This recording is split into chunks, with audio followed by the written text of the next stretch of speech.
গত ৫ আগস্ট ছাত্র জনতার অভ্যুত্থানে শেখ হাসিনা সরকারের পতনের পর বদলে গেছে রাজনৈতিক পরিস্থিতি। সেই সঙ্গে বদলে যাচ্ছে দলগুলোর হিসাব নিকাশও।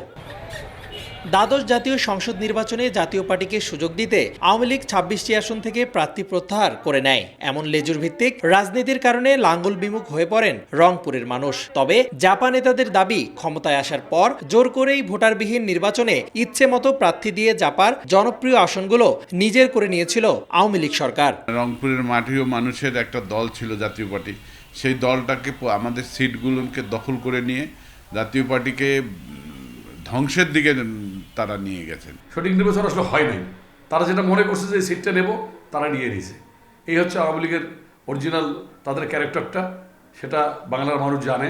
তবে এবার তৃণমূলের নেতাকর্মীদের সঙ্গে নিয়ে দলকে সুসংগঠিত করার কথা জানান জাপার কো চেয়ারম্যান মোস্তাফিজুর রহমান। আমাদের যে জায়গাগুলো দুর্বল আছে সেই জায়গাগুলো থেকে আমরা রিকভার করার চেষ্টা করতেছি, মাঠ পর্যায়ের কর্মীদেরকে উজ্জীবিত করা। এক সময় বৃহত্তর রংপুরে জাতীয় পার্টির দখলে ২২টি আসন থাকলেও গেল নির্বাচনে আওয়ামী লীগের সমঝোতায় ঝুড়িতে মিলেছে মাত্র ৩টি।